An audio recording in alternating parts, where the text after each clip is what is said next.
We'll walk into the Dylan Thomas boathouse now, and fields roll when you go out. Oh, yes. All the meat you eat and the lamb is from the farms that are local. All right. Let's see how long this takes. All right. We're making our way. We're making our way. Just trying to protect my lungs from the wind down here. We're kind of in this nice little enclave of a valley. Blocks the wind. Normally I like wind.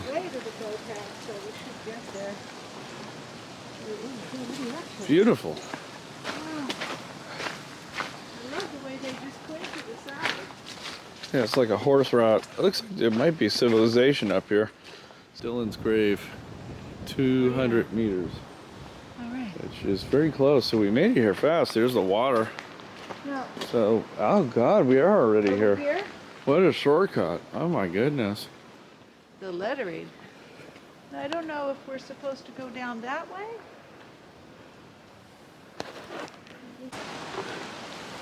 250 meters. Oh, interesting.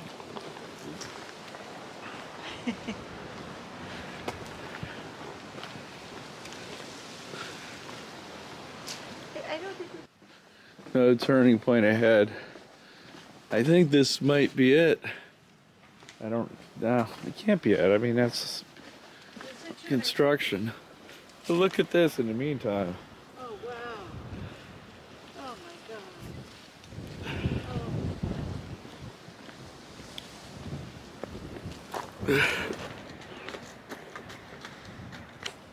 There's the town there. And I think the castle, Castle's right if you go down that path, will take you around the castle. Yeah. And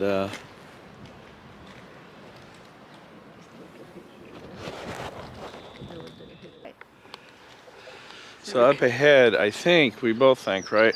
I think I see the writing shed on the right, and I don't know. The house might be a little further on. I don't know.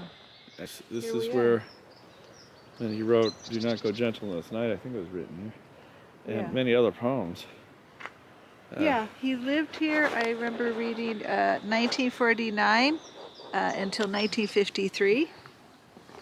When he died, he lived here, and so he wrote his most famous poem when he was living here. What is it? Do not go gentle into that good night. Do not go gently into that good night. I love the way his first line of the poem was the title.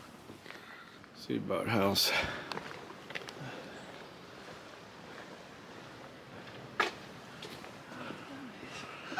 Very small writing shed. Yeah. Quaint. Good morning. Hi, good morning.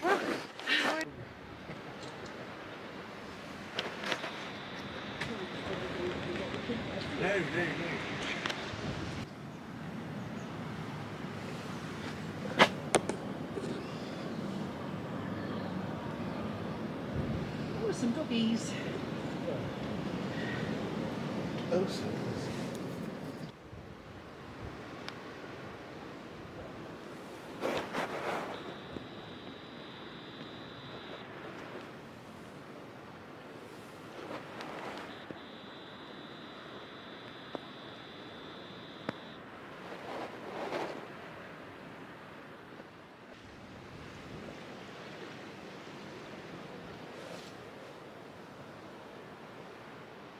Walk would be from the shed coming this way into the camera, down into here. Let's see, here's the boathouse. So he's a stairwell.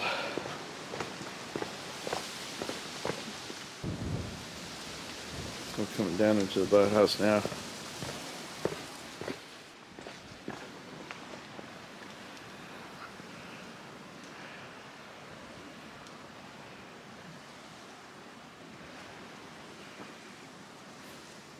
If you've had a few drinks, it's quite a bit of stairs. Yeah. Unless you're coming down on, which is probably what he would do most of the time.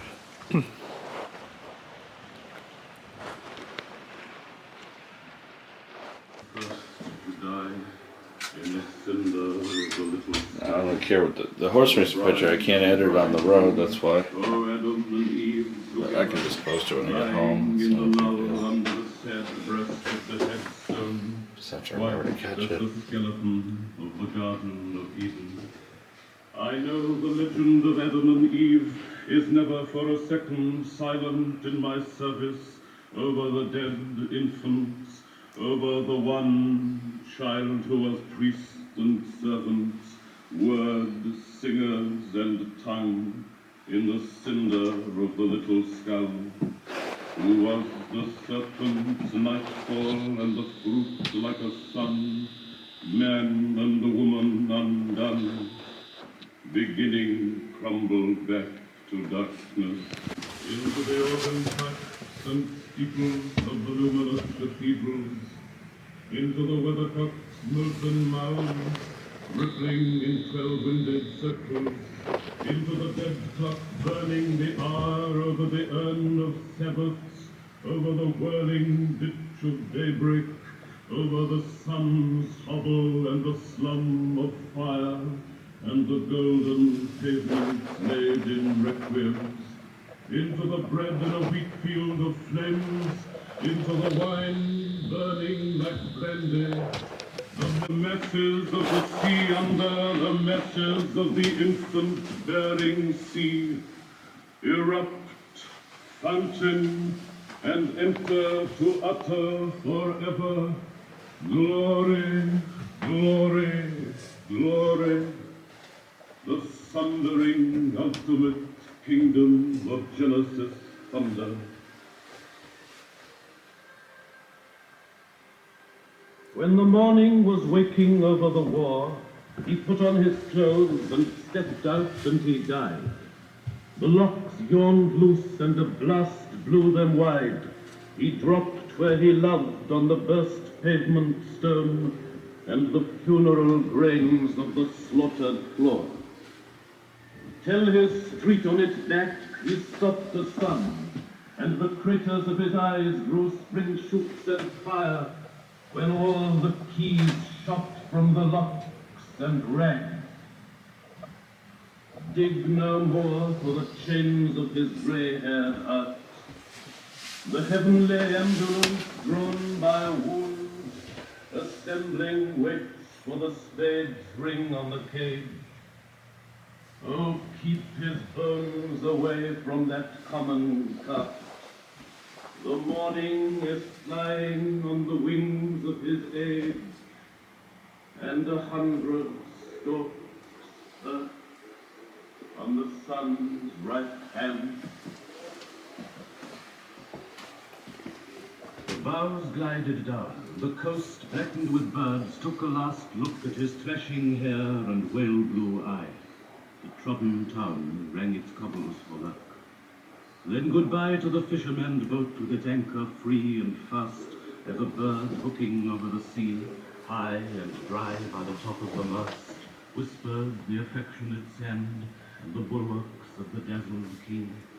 For my sake sail and never look back, said the looking land. Sails drank the wind and white as milk, he sped into the drinking dust. The sun shipwrecked west on a pearl, and the morning swam up at its height. Hummels and masts went by in a whirl. Goodbye to the men on the sea-legged deck who shone on the water's face, up the oil and bubble of the moon.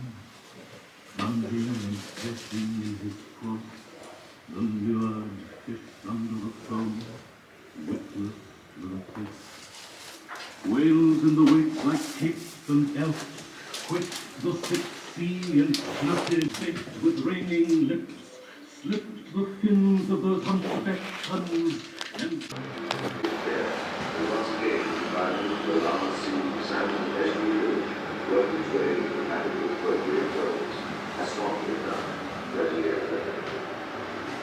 So this is the upstairs to the boathouse. It's been really cool up here because the fireplace was downstairs. This is the view.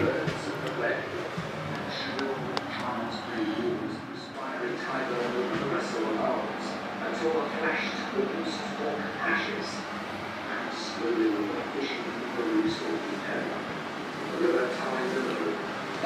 Definitely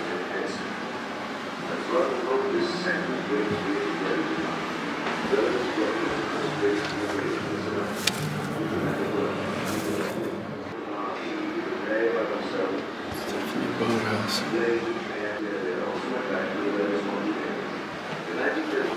His old socialist friend, Berkeley, about his wish to write a sort of Welsh Ulysses, a story encompassed within 24 hours.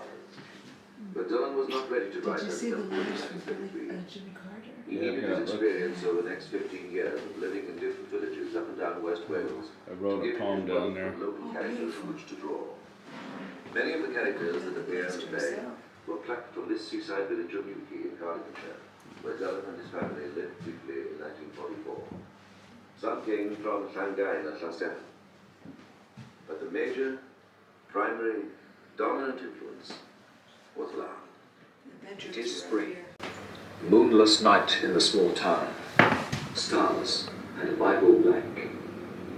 The cobble streets silent. And the hunched quarters and rabbit's wood, limping invisible down to the slow black,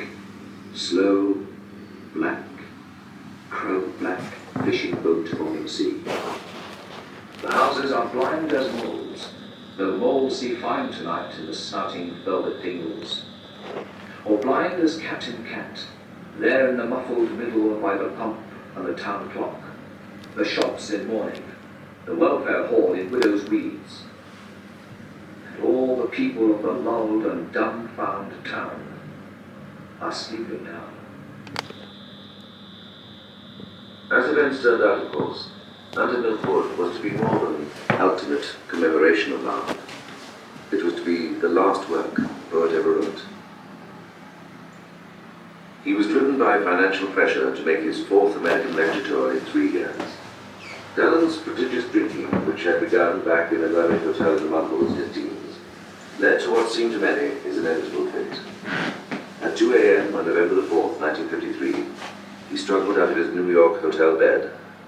He returned to his bed after an hour and a half. He spoke just one sentence. "I've had 18 straight whiskies.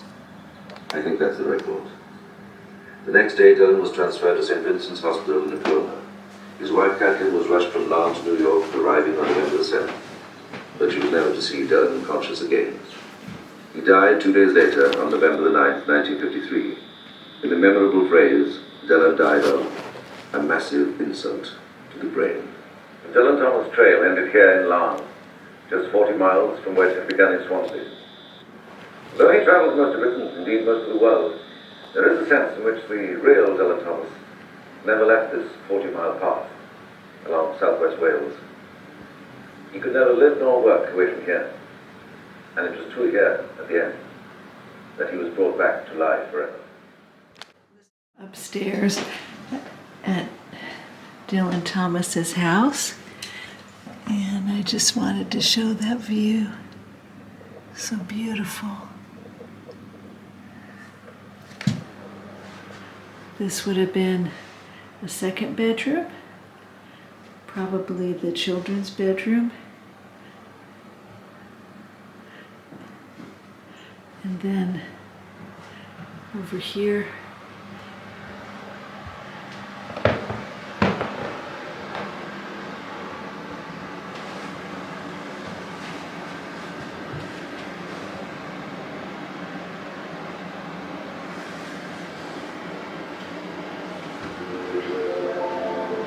this would have been the main bedroom. It's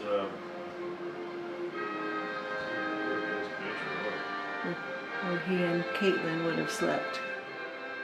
And look at the view from their bedroom. Isn't that amazing?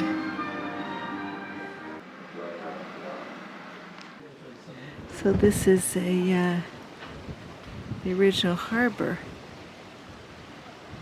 was here. That's so interesting.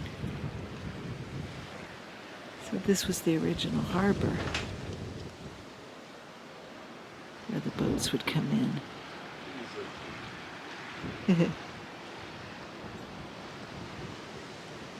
Oh, this is so beautiful.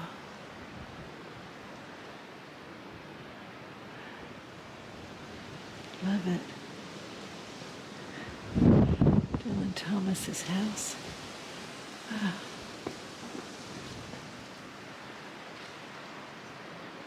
And his aunt and uncle lived over there. In that White House. It's amazing.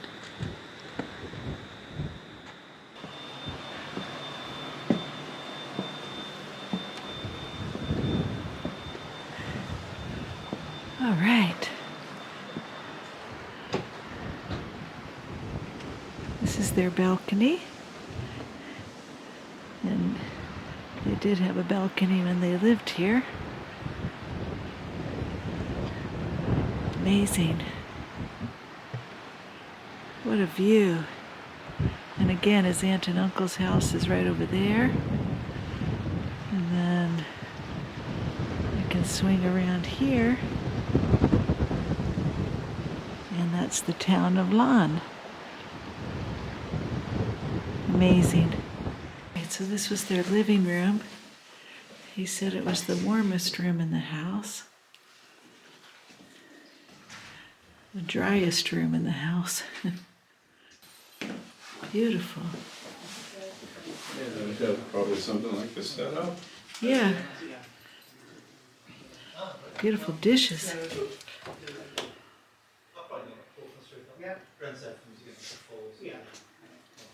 Beautiful. I wish we had enough time to have tea. Yeah, Everything goes by so quickly when you're I don't think we do. Yeah, reading the plaques and yeah. talking with the tour guide. Oh, he's wonderful. I love these rooms, and this is probably the original floor. Like the tile has kind of come up there.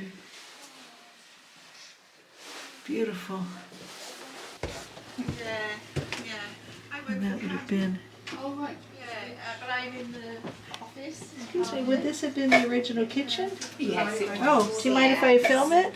Or, no, you don't have to be in it or anything. No, but it's not the original. I mean, It's the room. Yeah. Oh, that's great. Love it. Thank you so much. Thank you.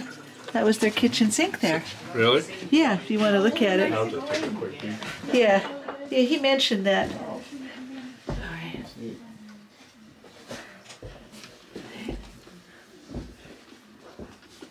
All right.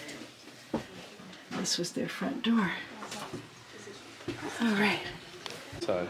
Yeah. So the left side. All right. I thought it was the right side. So we're going into the left side the is- famous writing shed. That's Augustus John Yeah. painted that. Oh And my Augustus God. John knew everybody, Yeah. which I found amazing. Yeah. You can learn so much from history and culture, can't you?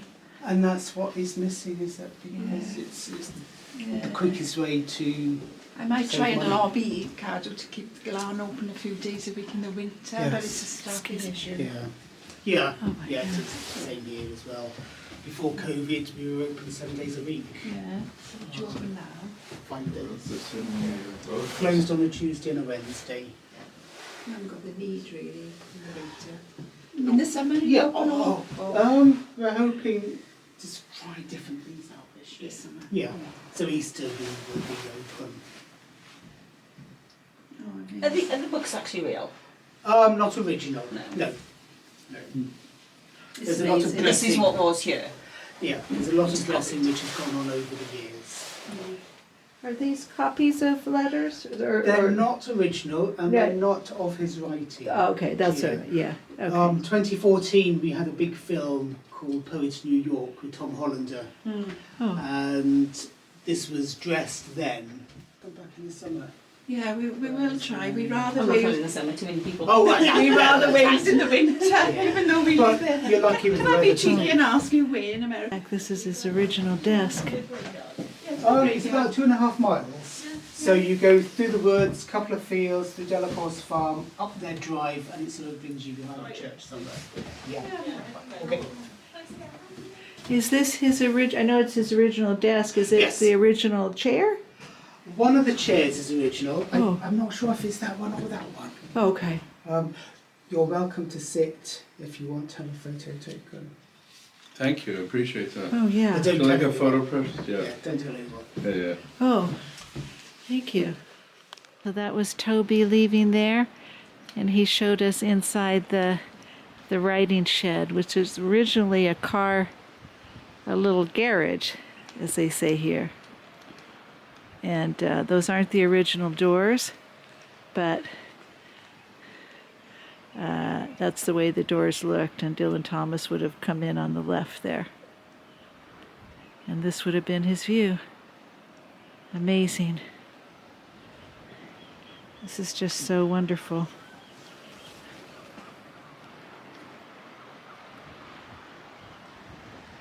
There's Joe there. Yeah. All right. Now we're leaving the writing shed. As they say here. I love this view. That is just gorgeous. All right. All right, homeward bound. All right. Beautiful lawn.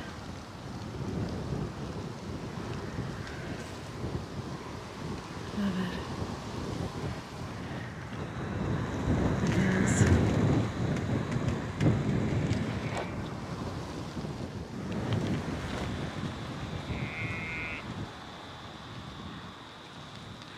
Just the sound of the sheep.